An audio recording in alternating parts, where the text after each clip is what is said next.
Newsjacking for link building in 3 easy steps with Joe O'Reilly. The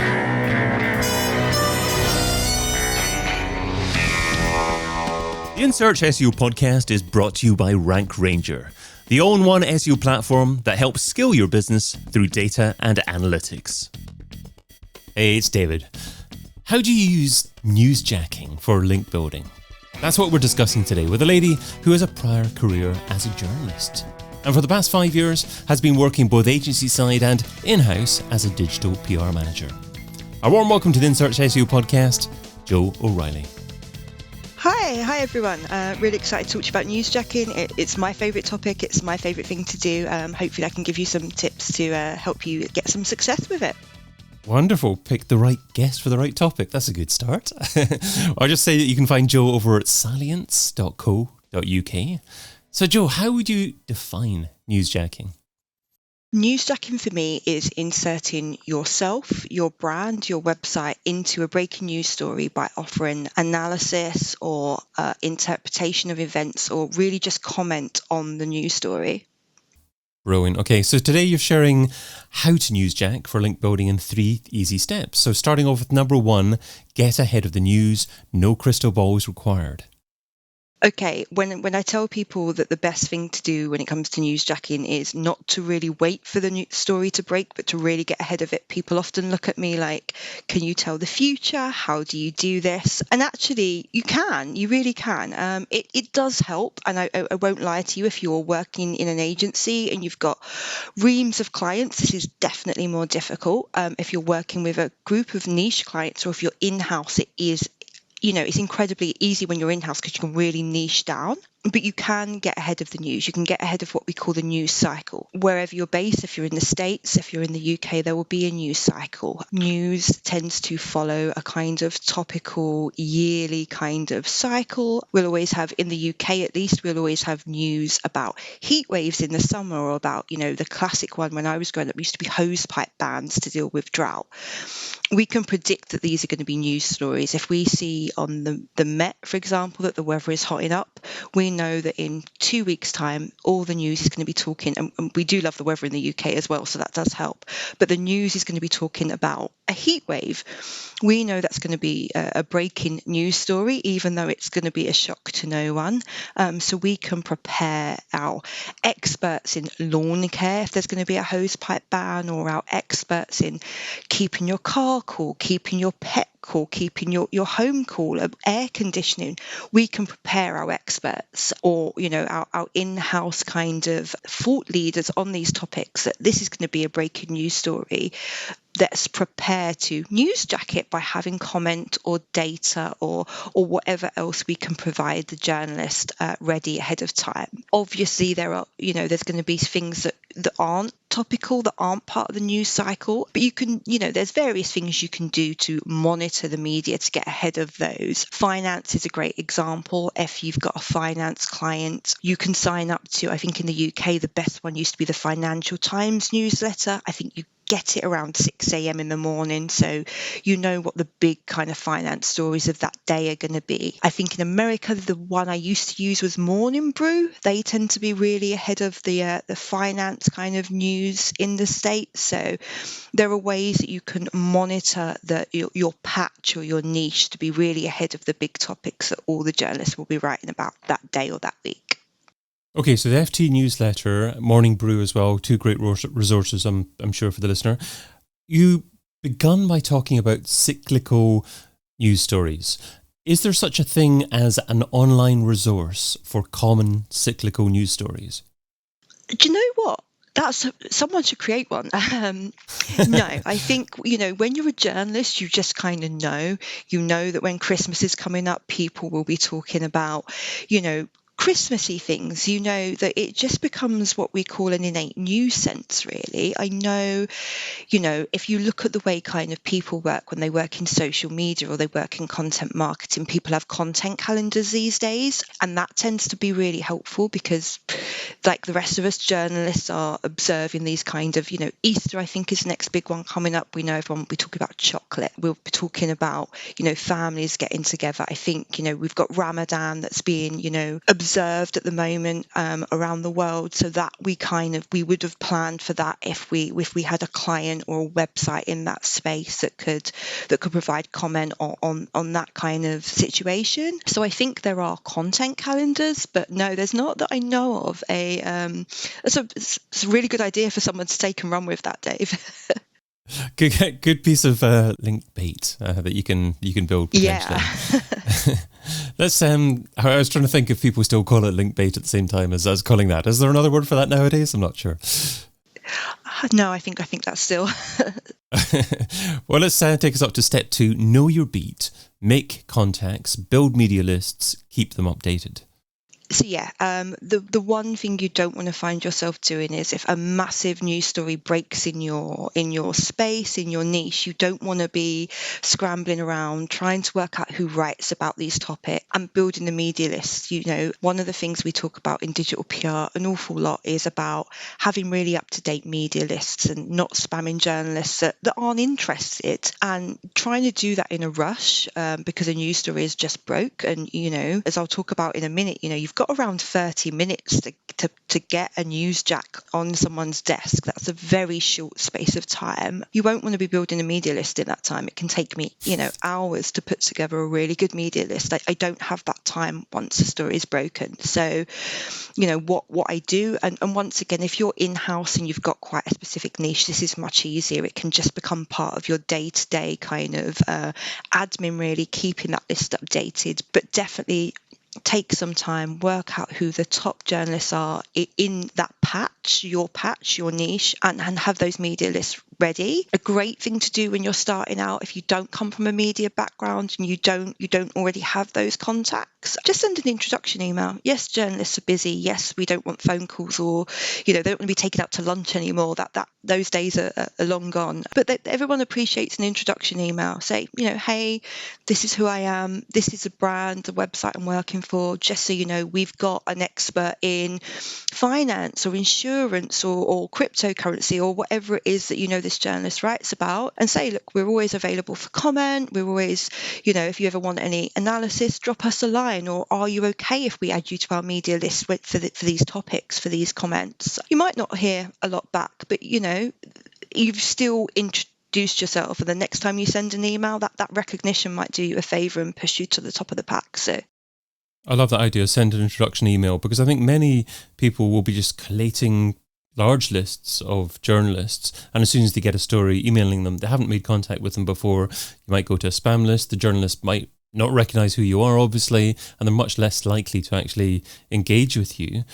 So where do you go to build your media list, and how big a list should you actually seek to create? Oh, how long is a piece of string? That's a very it depends question. It's difficult, and you'll get different answers, and it will depend on your topic as well and your niche. Finance, is a great example of there being an awful lot of writers in the finance space, both here, both sides of the pond, but people niche down within that kind of space these days. You'll get people that talk about personal finance all the time. So if you're sending, kind of corporate finance news or corporate finance comment to someone that, writes about personal finance and writes about that's not really their beat. Just because they're a finance writer, that's not something they're likely to cover or be interested in. So I think what you want to think about is that niche, and find out what that journalist writes about. Read a couple of their stories. You should be doing that anyway. You should really kind of be trying to keep up to date in your space in the news. It is a cliche that journalists receive hundreds, thousands of emails, and yes, most of them don't get looked at. So trying to be as targeted as possible is important. But I'm not one of those PRs that will say, only send it to 3 people because otherwise it's spam. Realistically, you're not going to have much success if you don't send your email to it, as many people as possible that your comment is relevant to. It is a numbers game, and it would be disingenuous to pretend it isn't. And the bigger your space, the more you are competing with.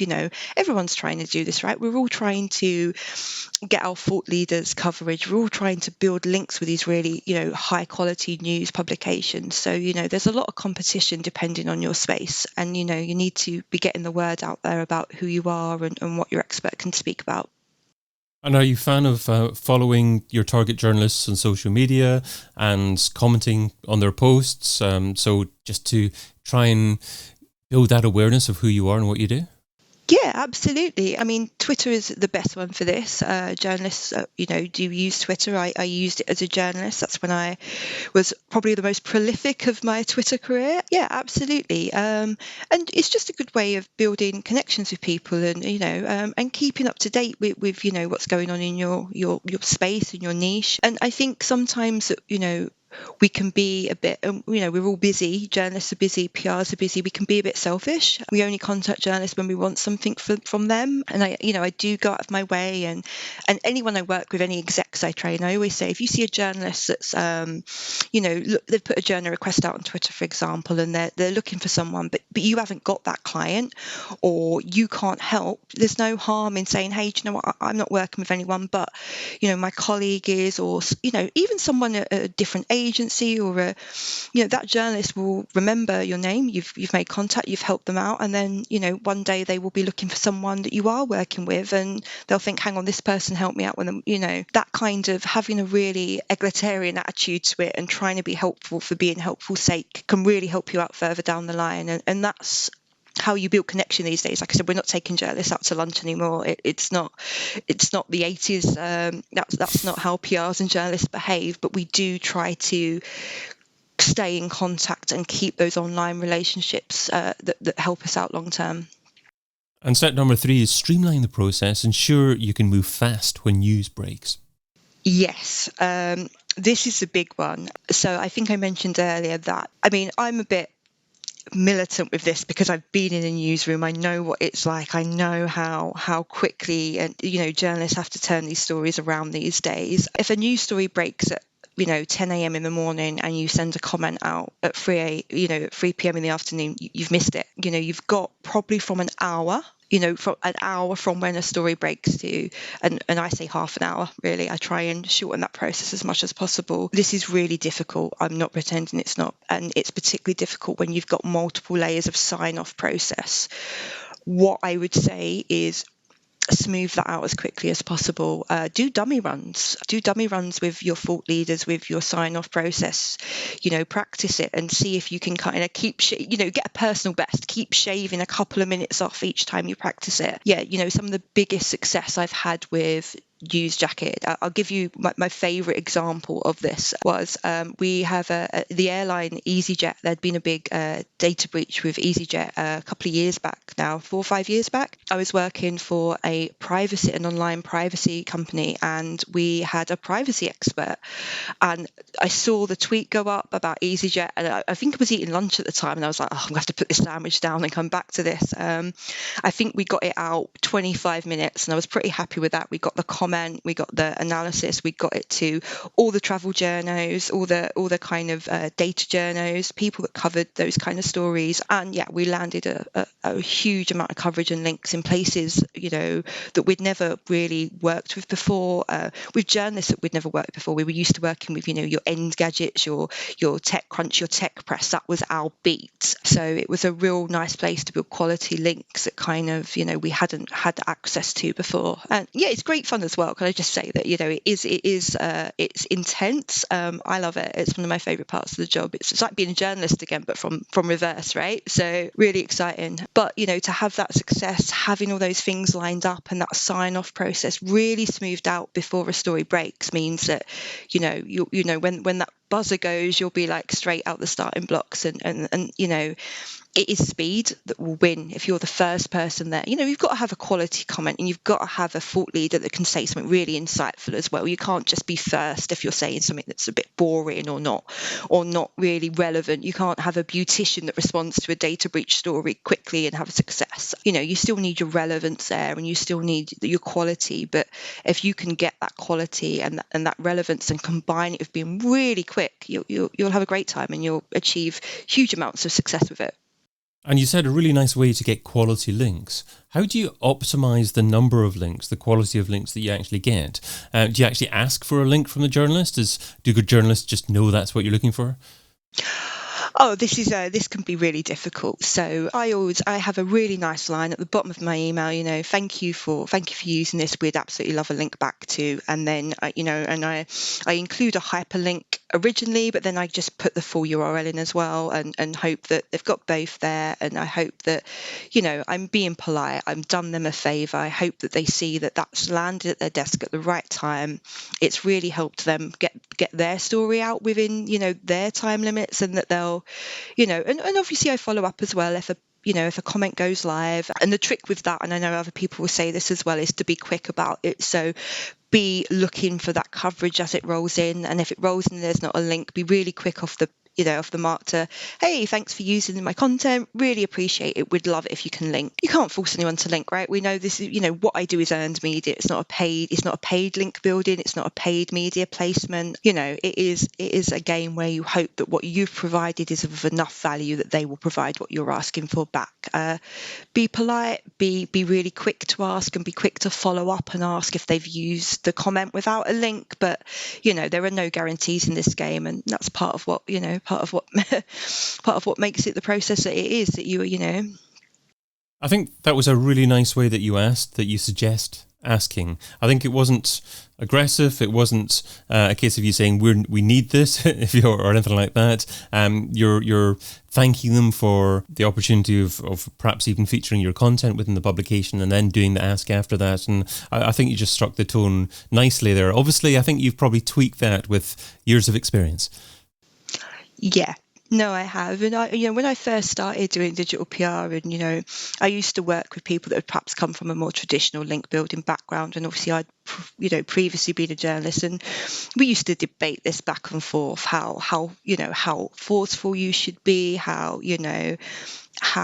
polite I would be. I'd be saying, well, I was a journalist. If someone was rude to me, I'd just never work with them again, And it is, you've got to strike a very fine balance between being firm and, and asking directly for what you want and explaining what you want very clearly and very quickly. Journalists are busy. But also, you absolutely don't want to be burning bridges with journalists. Journalists talk to each other. If you upset a journalist in one publication, move industry.